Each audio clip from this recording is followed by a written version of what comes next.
I want to welcome everybody to the final talk. We've been having these really wonderful conversations.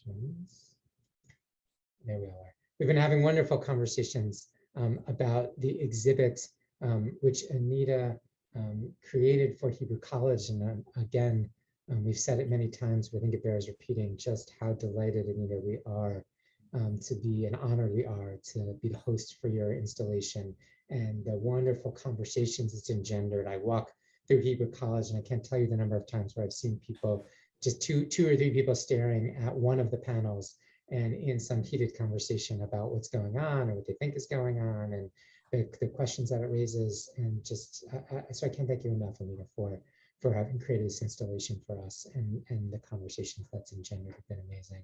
I want to welcome everybody here today. As I said, this is the fourth and final of our conversations of Hebrew College alumni, reflecting on the Torah portion of the week and reflecting on the art that Anita has created for each parsha. I would say if you are on this call and you have not physically made it to Hebrew College, although this is the final talk, the art installation will remain up, and you have a little bit more time to go see it. So I want to encourage everybody to make a trek to Hebrew College to see it if you've not seen it in person. Today, I am so delighted to welcome Rabbi Jamie Cutler as our final speaker. Jamie, I pulled up your bio, but I forgot to take a look. When did you graduate from Hebrew College? 2016. 2016. So Jamie, this is your 5th year or anniversary of your, Jamie graduated 6 years ago, we should say, from Hebrew College. And Jamie is somebody who brings a lot of passion and love to Torah. She cares about the Jewish people. She cares deeply about Torah. She's a teacher all over Boston. Jamie teaches at synagogues, through Hebrew College, at Mayim Chaim, and various institutions throughout the greater Boston area. It's an honor to have called her a Hebrew College graduate, and it's an honor to welcome her here today to speak. I can't think of a better person to, as it were, Jamie, I was about to say lead us home, as it were, to close this series out and be our final speaker. So, Jamie, thank you so much for coming, and welcome to our talk. Rosa, is there anything I need to say Zoom-wise in terms of, or Mia, anything Zoom-wise? If people have questions, they're welcome to put them in the chat. Jamie, anything else we should do on a technical basis that you want? I think we're good. Sure. Okay. I think there's one question in the chat that it's a little difficult to hear. So we can't, there's no universal Zoom volume that I know of. So I think it's our speakers have to speak. People sometimes complain about my speaker in particular. Right. So now I'm speaking louder. And they also sometimes complain about Dan's general volume in particular, because sometimes he doesn't speak up. Loud, but my microphone, I think, doesn't pick me up so well. So now I'm speaking loud and I feel like it's much better. Okay, Jamie, before I keep screaming, it's over to you. Thank you. Thank you so much, Dan. It's a pleasure to be here, really an honor. I had never seen Anita's work, but now I feel so privileged to be able to speak about it. It's they're wonderful, really wonderful expressions and interpretations of our Torah portions. So thank you, Anita, for providing the inspiration. And it's great to see so many beloved faces. I'm sorry that we can't be together in person, but maybe that will come one day when it decides not to snow, perhaps. Okay. I came to the rabbinate late in life. As Dan said, I graduated only 6 years ago at the age of 60. Knowing that really what I wanted to do was teach Torah. And in the years that preceded my becoming a rabbi, I had plenty of time to develop other loves, including a love of crafts. I, in particular, do knitting, but I have a special appreciation for the art of quilting, which I was never able to learn because it takes so much skill. Really, quilting is the creation of a story using small pieces of fabric in various colors and textures that all work together to create a harmonious whole that draws in our eye and our hand and our heart, right? It's using all of our senses. It's interesting that, in fact, quilting feels in that way a lot like life, right? We create something on a large scale at the end from much smaller little pieces. We don't know exactly how the whole is going to come out when we begin, but somehow at the end, we end up with the quilt of our lives. And of course, we can think about the life of the main protagonist in this week's Parsha, Vayigash, in this way as well. Joseph's life truly is a quilt of many pieces. And actually, gosh, as I say that, I think of that coat of many colors, right? His Ketonet Pasim, and maybe that's meant his Ketonet Pasim to be the quilt of his life. Who knows? Anyway, I wanted to start by taking a look at Anita's interpretation of Vayigash. So I'm going to share my screen. Hopefully I'll be able to do this. Can everyone see this? Perfectly. Great. Okay. Can you still see or not? Yes. Okay. So I'll start by asking you, what do you see in Anita's work? And feel free to speak up, unmute yourselves, or put it in the chat, or however you want to communicate this. What do you see in Anita's work? What sticks out for you? It is interesting. There are three different pictures I see. One is of a heart, broken to two. The other one, it almost looks like a bird. And okay, I guess this is it. Okay. Thank you. Anybody else? You can take. So on that left part of what you're calling the heart, I almost see a sinister face. Oh, that's interesting. I wondered whether that was a face as well. It does have that two eyes and nose thing. Yes. Yeah. Anyone else? I also see feathers on top. Feathers or some kind of something expression on top. Yes. Yep. Yeah. And it looks to me also that the broken parts of the heart are being woven together somewhat loosely, but that it looks like some kind of fabric or thread of life or thread of family and relationships that is weaving through the two parts of the heart. And it also looks, I have a small screen, but it looks like the images beneath the heart look like expressions from Joseph's dreams, perhaps, or some other element. It's hard for me to see those particular elements of this, but it looks like relationships also somehow between individuals and perhaps in dreams with the we. Right. So Thank really you. Yes, beautiful. We'll actually talk a little bit about those motifs at the bottom. Yes. Anyone else? Yes, and I think the different shades of the reds and into the oranges could be their feelings as they move along at different times in life, and going through different moods from the orange to the brightest, and so it could be taken along through their lifetime from start to finish. So that's very interesting, and the idea that this isn't just a static piece, but there is movement over time, and we see that expressed in the colors. Beautiful. And I think that, yes, I see it as an expression of a life unfolding for Joseph and a healing, but I think it represents in a way a life cycle kind of thing that happens for many people. So you see at the beginning kind of his destiny starting to evolve. And there's a real healing quality about taking the broken pieces and merging them into a fuller identity. that unfolds over time. Oh, beautiful. Thank you. And Thank you. I'm seeing that the ribbon that is trying to put those two pieces of the heart together is tattered in itself. Yes. Yep. We'll talk about that too. Absolutely. Yes. Anyone else? You can also see that the ribbon that's mending the two parts of the heart is knotted on one end, but it's open on the other end.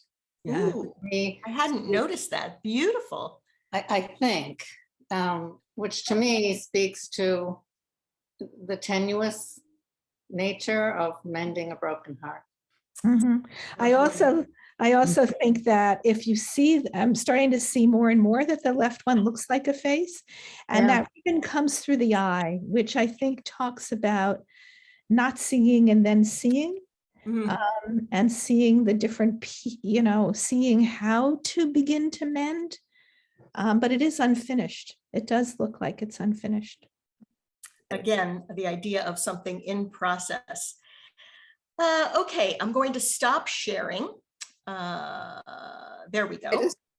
One more quick comment. Yes. If I could, for the background, we didn't talk about that.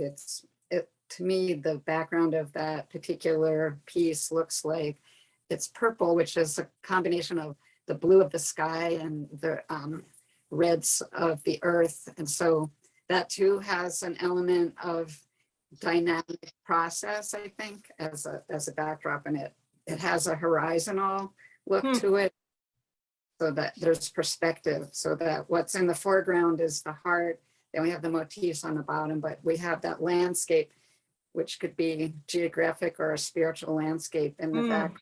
Interesting. Yeah. Yes. Thank you. Thank you. All the pieces seem to have meaning here. I just wanted to mention a couple of others.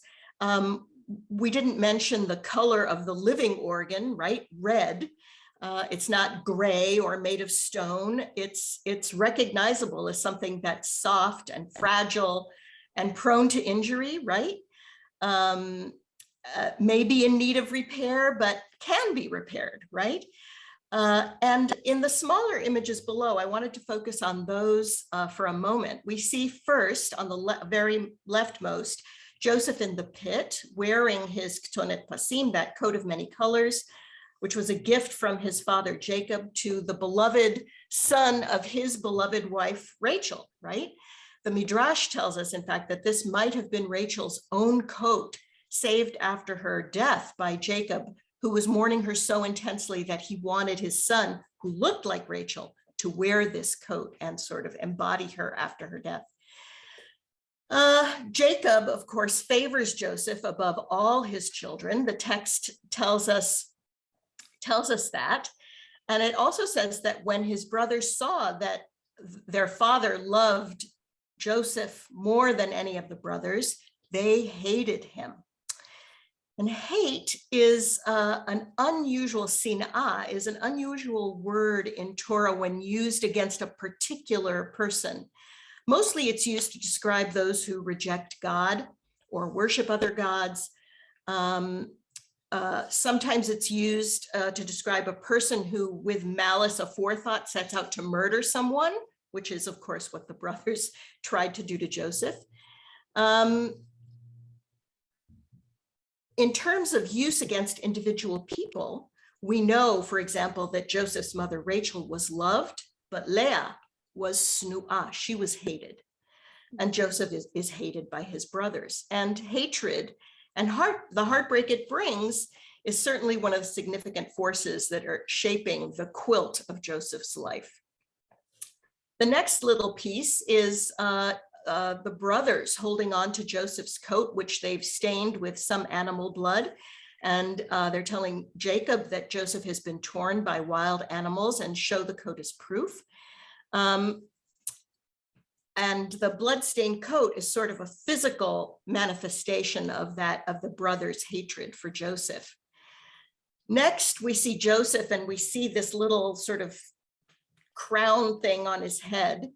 I'm thinking that it denotes his time in Egypt. with the grain that he's going to store for the 7 lean years ahead. But of course, it could be part of his earlier dream. We see that in the next little motif, Joseph welcoming, perhaps we can't quite see his arm, embracing his brothers, and then Joseph welcoming and embracing his elderly father, who has, of course, gone years without seeing him. Joseph was 17 when he was left in the pit, and he was in his late 30s when he was reunited with his brothers in the second year of the famine. So more than 20 years will have elapsed since Joseph last saw his father. And he's lived longer in exile away than he ever has at home. Kind of a sad thing, huh?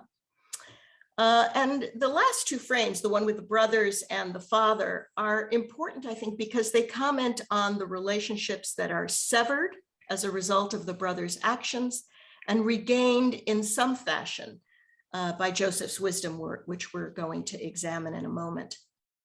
So thank you all for your offerings. So I'd like to turn to this week's Parsha, in which Joseph reveals his identity to his brothers. I want to explore the nature of this moment of reunion and revelation, in particular because it offers a glimpse into the way life continues or can continue, even fruitfully, alongside the broken heart.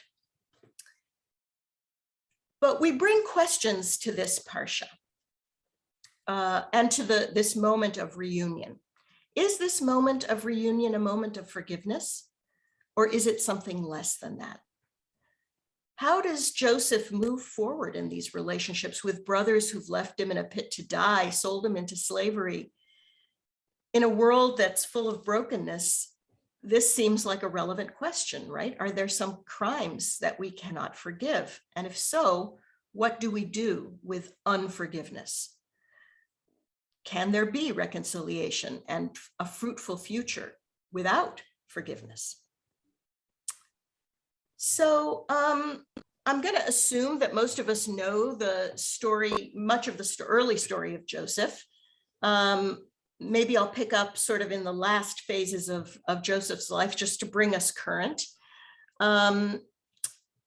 Joseph, of course, comes down to Egypt, spent some time in prison, interprets Pharaoh's dream successfully, and is elevated to the post of vizier, which is the highest post in the nation, in the country, except for Pharaoh's own.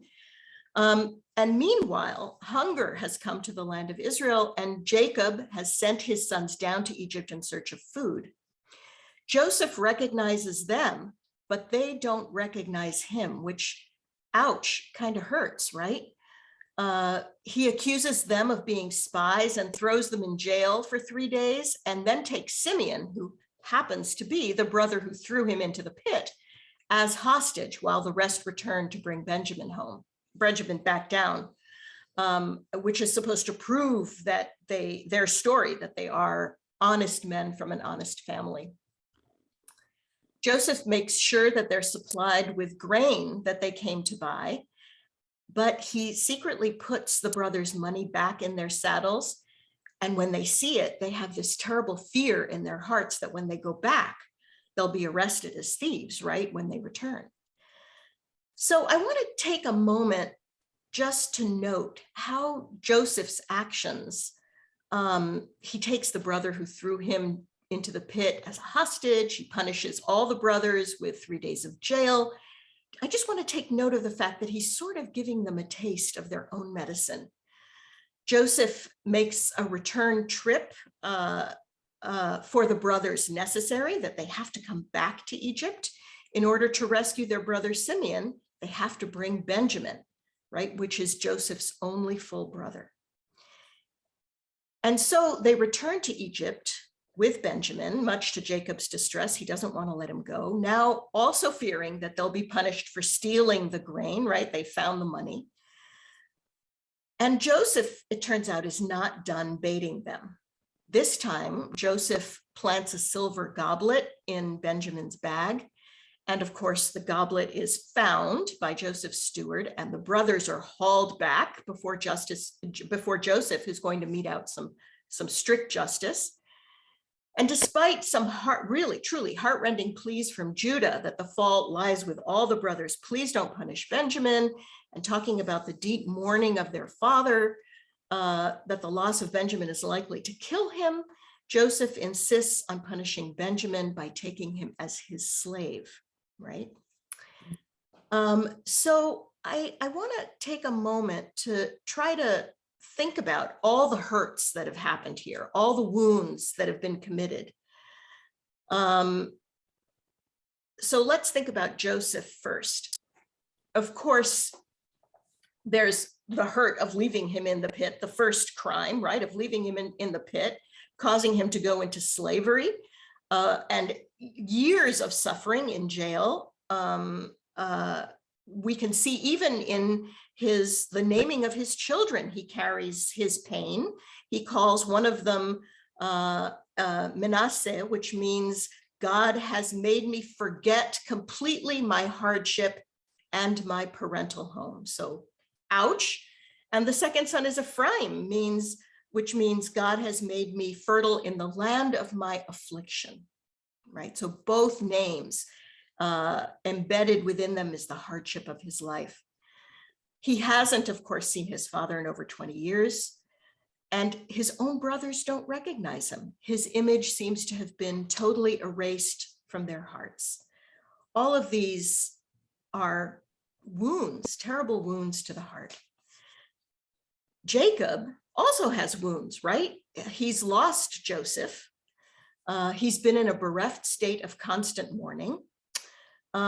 His sons have lied to him all these years, and he's going to find out about that, right, when Joseph reappears in Egypt. And we can only imagine what that does to Jacob's relationship to his other 10 children, right, to his other 10 culpable sons, especially, right, after it's revealed that Joseph is alive, that he's been lied to. And little Benjamin, who's already lost his mother, he's left without his brother, right? And only with these murderous brothers to help raise this motherless boy. So one of the questions I'd like to explore today is whether these averot, these trespasses committed by the brothers, are actually forgiven by Joseph. Okay. So I'd like to start by reading a little bit of our Parsha. This will be Genesis 45, verses 3 through 11. And I'm going to try to share my screen again. Let me put this down and let me share my screen. Here we go. Okay, can you, oops, what can you see? What are you guys seeing? Can The you whole see thing. it? We can see it. Yeah. Can you see it? All right. We're just going to leave it here because I have no idea how to manage all these windows. Yep. So I'll just read quickly. Joseph said to his brothers, "I am Joseph. Is my father still alive?" But his brothers could not answer him, for they were dismayed before him. And Joseph said to his brothers, "Come close to me, pray." And they came close, and he said, "I am Joseph, your brother, whom you sold into Egypt. And now do not be pained, and do not be incensed with yourselves that you've sold me down here. It was to save life that God has sent me before you. 2 years now there has been a famine in the heart of the land, and there are still 5 years to come in which there shall be no yield from tilling. God has sent me before you to make you a remnant on earth, and to preserve life, for you to be a great surviving group. So it was not you who sent me here, but God. And he has made me a father to Pharaoh, lord of all his household and ruler over the whole land of Egypt. Now hurry back to my father and say to him, 'Thus says your son Joseph, God has made me lord of all Egypt. Come down to me, do not delay. You will dwell in the region of Goshen, where you will be near me, and your children and your grandchildren, your flocks and herds, and all that's yours, there I will provide for you. For there are yet 5 years of famine to come, that you and your household and all that is yours may not suffer want. Okay. So, Amy, I'm just going to jump in. We've had a couple requests in the chat to see the quilt piece again. Would you like me to do that, or would you like? Yeah, to would you do that? That would be You great. got it. Thank you.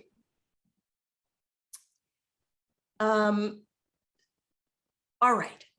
So in the first verses, we hear Joseph's response to Judah's pleas for Benjamin, and so many words in Judah's speech are words of family. He talks of father and mother and brothers, and this has moved something in Joseph.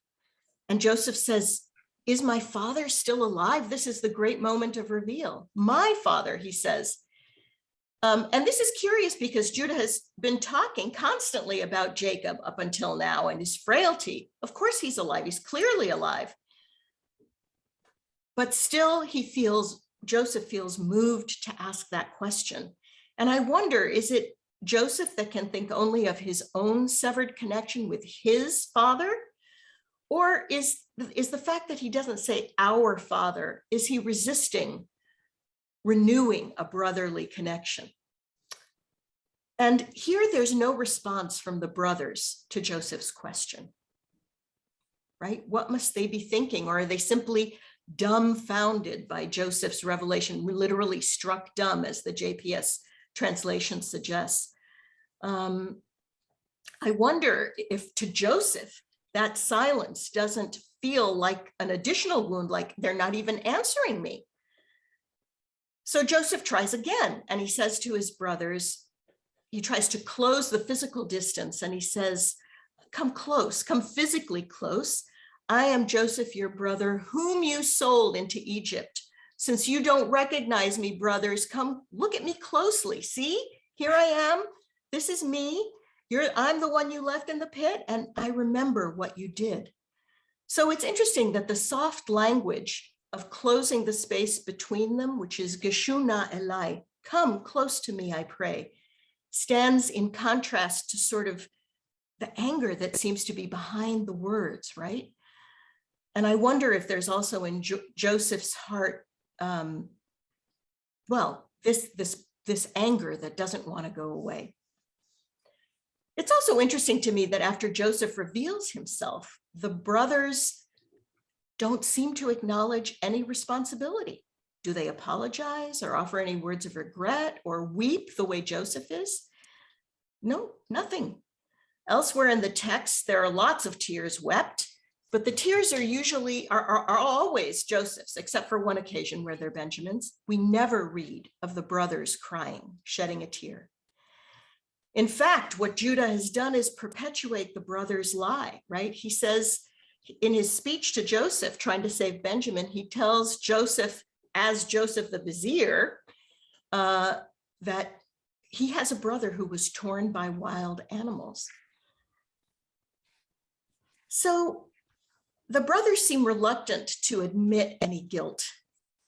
There are moments in the text before this where they are speaking among themselves, where they don't know that Joseph is listening or don't believe that Joseph can understand because they're speaking their own language, right? And this is an Egyptian guy, so how would he know? There are times when they do speak to each other about this and let each other know, but no admission to Joseph at all. So imagine as Joseph is listening to them recalling what it's feeling like for him. It's like being wounded over and over and over again. Remember the pit, remember what it felt like to cry for help and get none, as his brothers, by the way, are having their picnic lunch a few yards away and listening to him cry, says the midrash. Remember those years in prison. Remember the injustice of it all, right? And yet, how does Joseph respond? He says, "Don't be pained or angry," right? It's interesting. He seems to lift his eyes beyond his own personal hurt, and he seems to reframe their evil deed as God's plan for good. It is limchia, a word that contains the word chai, for living, to life, to save life, that Joseph has been sent. So on the surface, the words seem soft and conciliatory, and yet we still have this fact that twice in 2 verses, Joseph references his being sold. So there's clearly pain there, only pain that Joseph is not choosing to push back against his brothers with. And he addresses them, it seems, without anger or reproach. So we have both things going on at the same time. We have his sort of internal anger and yet his generous response. He speaks of keeping them close by, of providing for them so that they don't suffer during the famine.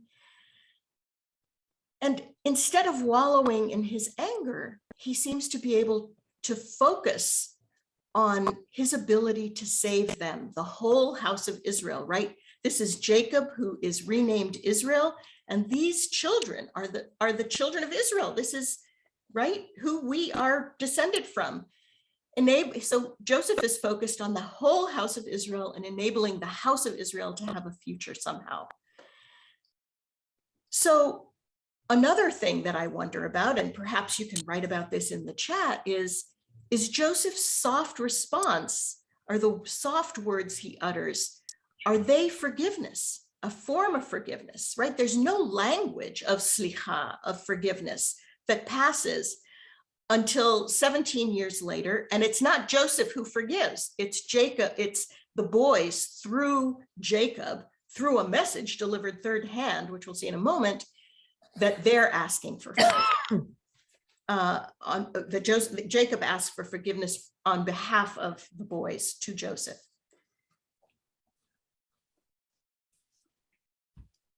Go ahead. Can I add something? Yes, of course. Could you read for us Joseph's response?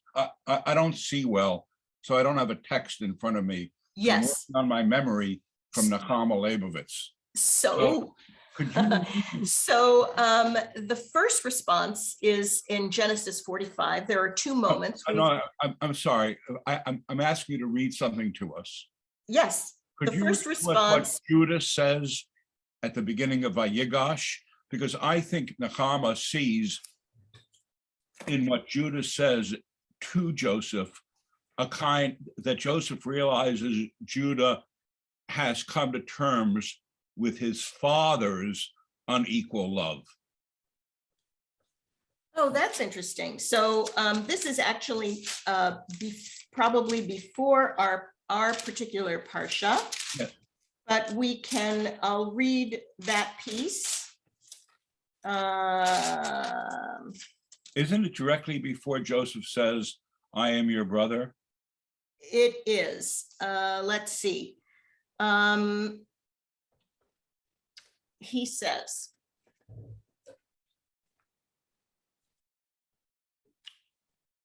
let me see where it begins. It's actually quite long, but Judah goes up to him. Judah went up to him and said, please, my Lord, let your servant appeal to my Lord, and do not be impatient with your servant, you who are the equal of Pharaoh. My Lord asked his servants, have you a father or another brother?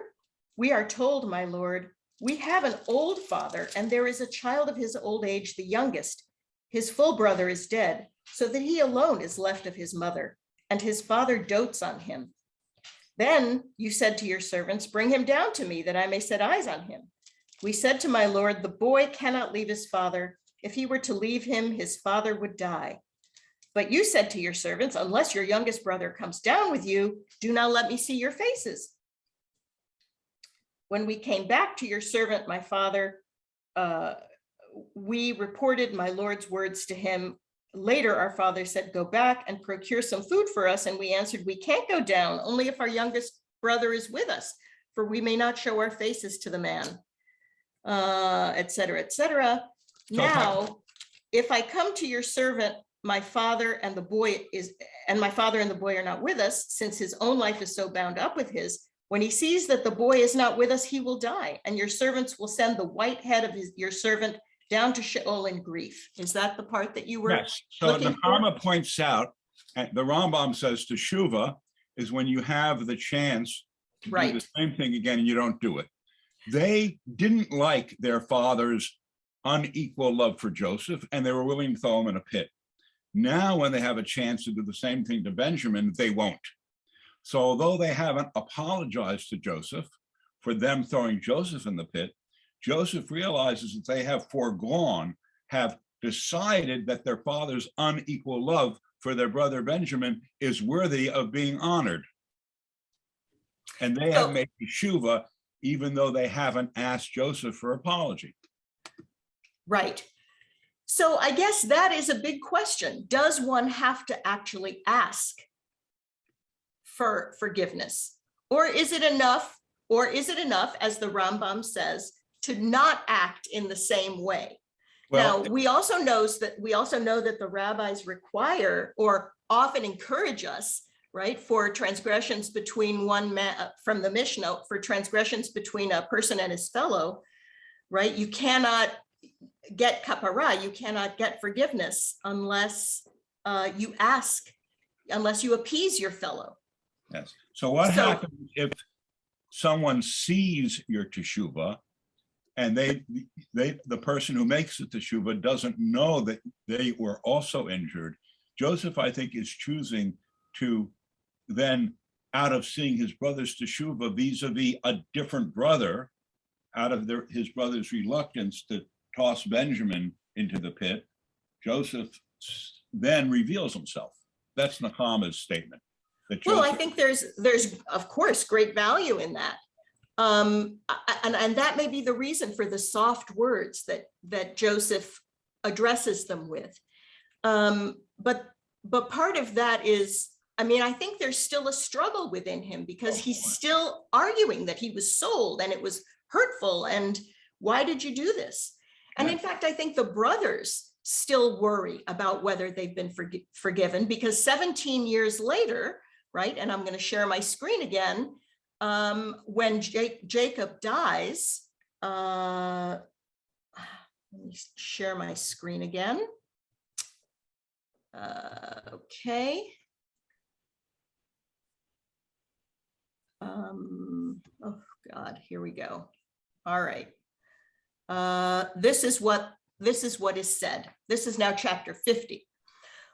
When Joseph's brothers saw that their father was dead, they said, "What if Joseph still bears a grudge against us?" Now, this is 17 years later, right? "And pays us back for all the wrong we did to him." So they sent this message to Joseph. "Before his death, your father left this instruction. Forgive, I urge you, the crime and sin of your brothers for the evil they've caused you. Therefore, please forgive the sin of the servants of the God of your father." And Joseph was in tears as they spoke to him. His brothers went to him themselves, flung themselves before him and said, "We are prepared to be your slaves." But Joseph said to them, "Have no fear. Am I a substitute for God? Besides, although you intended me harm, God intended it for good, so as to bring about the present result, the survival of many people. And so fear not, I will sustain you and your children."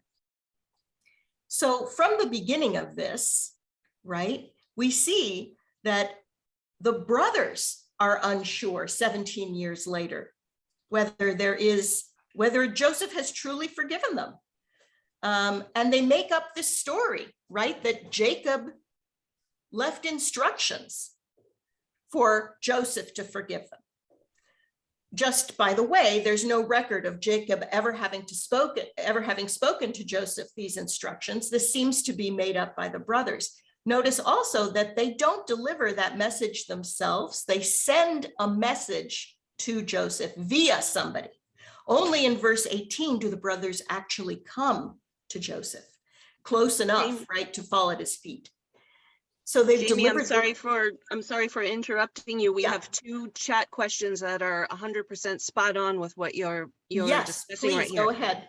One is from Miriam, who asks, did the brothers forgive Joseph for having his nose in the air, or are they asking for forgiveness to get taken care of?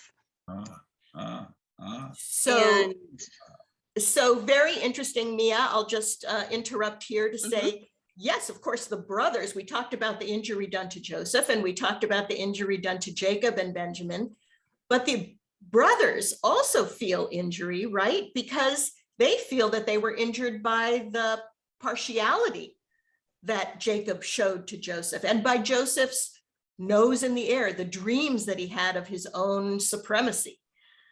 So they feel injured as well. So who needs to do teshuvah here, right? Absolutely. Yes, go ahead. There was a second question. And following on that, Judith Gordon said, could he be referencing his being sold, not as anger, but simply to prove who he was? And Diane, we've got a good conversation going on here now. Diane followed that up with, the value of peace in the house may be greater than his pain of forgiving, and forgiving is not forgetting.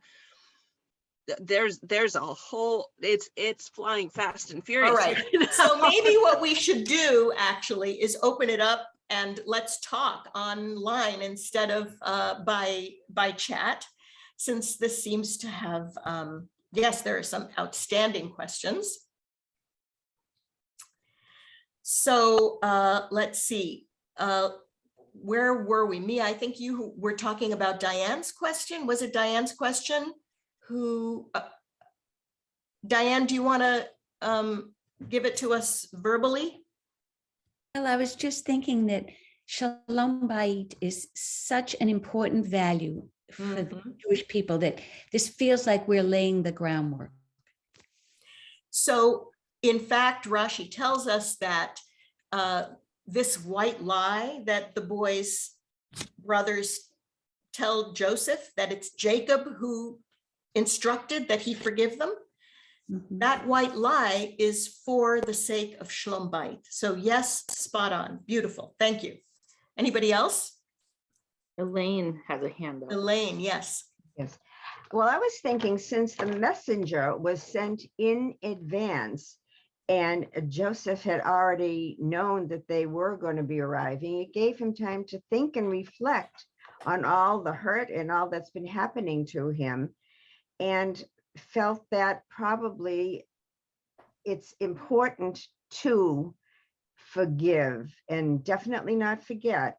But I think that did soften his heart and was ready for the brothers when they arrived. Yes, it's interesting that you talk about that space that way, because there's a very interesting quote by Viktor Frankl, which I wanted to offer. He says, between stimulus and response, there is a space. In that space is our power to choose our response. And in our response lies our growth and our freedom. And I think what you're saying, Elaine, absolutely speaks to that, that we, God isn't, Joseph says that it's God who's doing all of this, but in fact, God has a partner here, and that partner is Joseph. And Joseph is able, right, through this, the gift of this space, to turn his head away from hurt and towards the future. So thank you. Yes. Who else?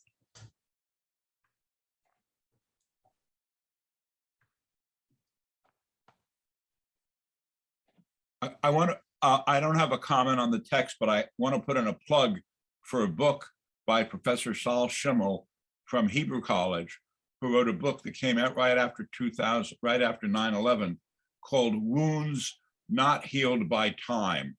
And it's an exploration of the issues around forgiveness in Jewish and Christian context. And he had there a little list of words that I think was so, like, changed my thinking on it. They were all these words that are part of the same family of words: forgiveness, pardoning, forgetting, reconciliation. They're not all the same, right? You can reconcile with someone without forgiving them. Exactly. I mean, it's a very rich book. I just think it's a brilliant book. Yes, and that, thank you for the recommendation. And that brings us back to the content of this parsha, right? Is there actual forgiveness here? And does it even matter, right? If there is reconciliation, if there is a possibility of moving forward into the future despite brokenness, do we need forgiveness as such? Can we move forward? And I think that Joseph's actions here, his ability to speak kindly, to reach out across the chasm that divides them, says a lot about how we can choose reconciliation without forgiveness, even possibly even without forgiveness, but just a determination to move forward. I see two hands up, Karen and then Jane. And this parsha, in the part between the conversation between Judah and Joseph, Hashem is referred to as El Shaddai. And I read, I forget who wrote it, so forgive me, I can't quote, that this indicated, because El Shaddai includes the word die, that this was enough, like Dayenu, this would be enough, like enough of all this recrimination and heartbreak, it's time to let go. It's not my interpretation, somebody more clever than I. That's very interesting. But, I found it really interesting. Yeah, time to let go. Very interesting. Thank you. Enough already. Enough already. Jane. Well, it strikes me that this is really the history of the Jewish people and not just Joseph, and that the idea of being wounded, being separated from God, being separated from loved ones, etc., that we carry, that the people have carried pain over and over and over again. And can we move forward despite the pain, or does the pain help us move forward in a different or new way? It's also a good question. Yeah, I think that's a great question, actually. And gosh, it's 10 minutes to 12. So maybe what we'll do is I want to just go back and focus on Anita's quilt again, because what you said really brought to mind those, somebody called them feathers. Mia, can you put up the Anita's quilt again? And you mentioning Anita, Susan has asked if there's an opportunity for Anita to add commentary herself in the context of this conversation. So I will put the artwork back up and we can take it from there. Great. Thank you. So I was wondering whether, you know, these feathers, or this, I don't know what you want to call them, these flames rising from the heart. And I'd be very interested to hear Anita's interpretation as well. I'd be interested, it feels to me like sometimes when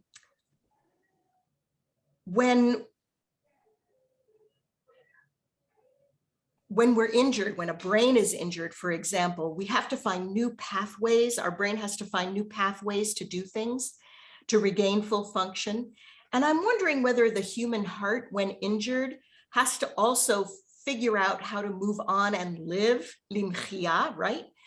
And whether we grow new capacities for new kinds of love, shaped differently, as Jane said, new kinds of relationship. And I notice, I could be wrong in my counting, but there seem to be 10 lobes, 10 new lobes on this heart.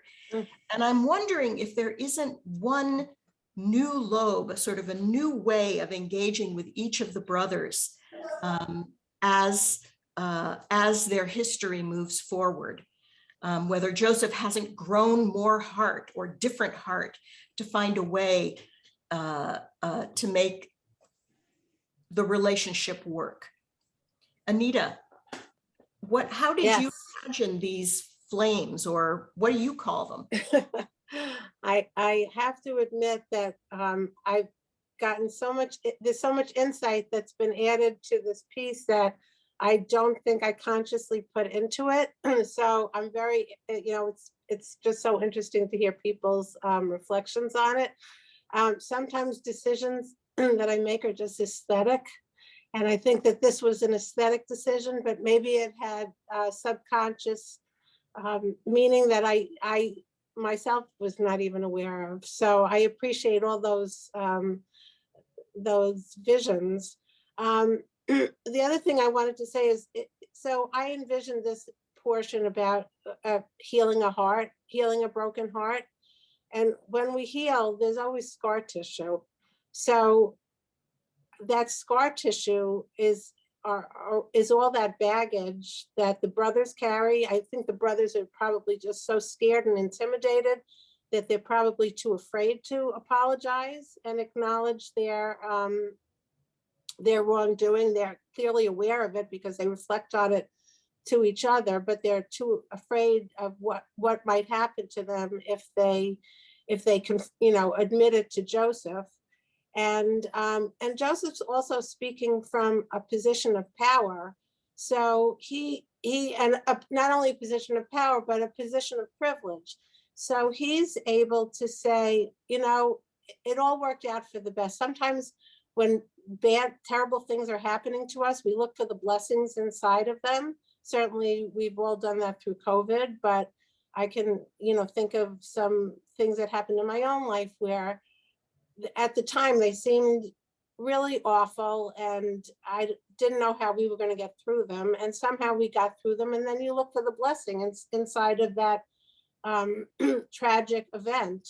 And so I think that when Joseph says that God is, God was really behind all those horrible things that happened to him, it was his way of finding the blessing inside the tragedy.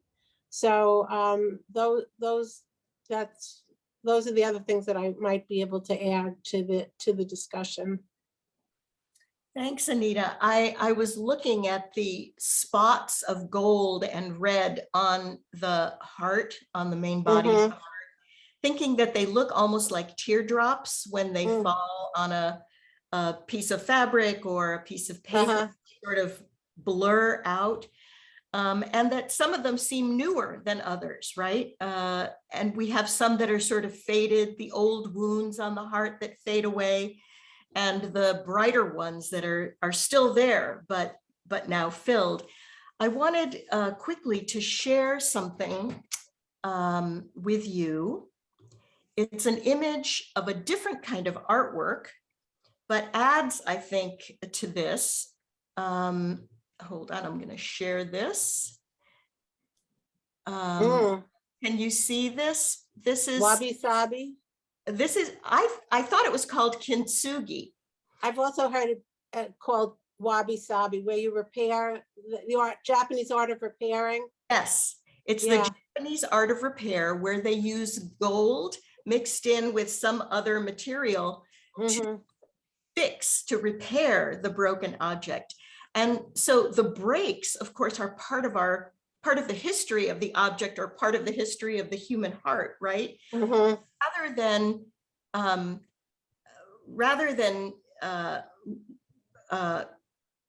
leaving them ugly and open, they put this gold in it in order to increase it increases the value, right, of the life that we've lived with all its brokenness. It shows the beauty of the brokenness that is part of a lived life, even in the breaking.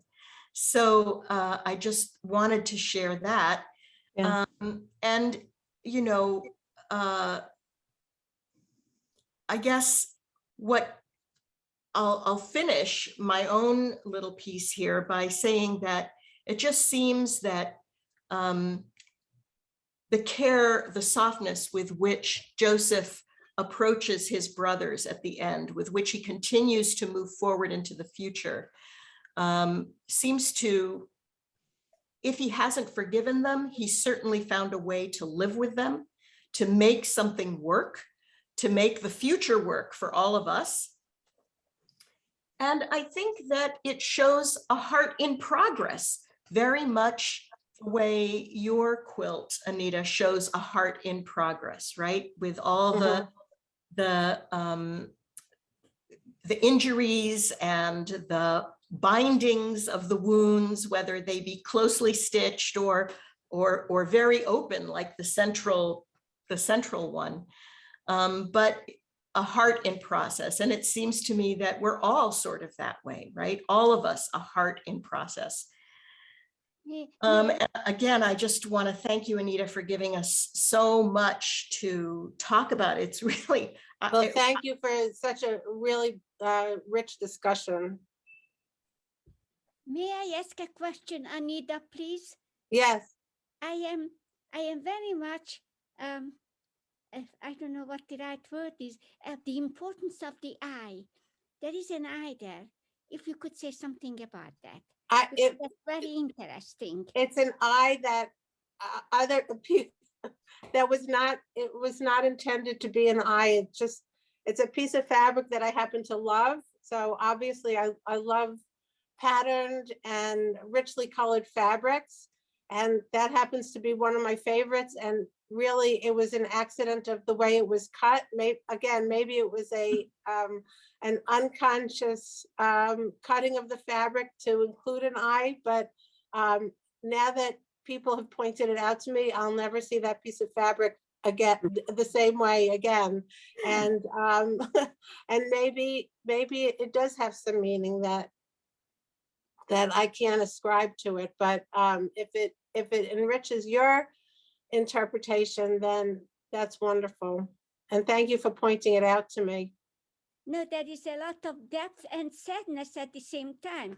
And well, there's a difference between the two halves, because this is really quite plain. And the other side has all these different, I don't know, patterns and so on.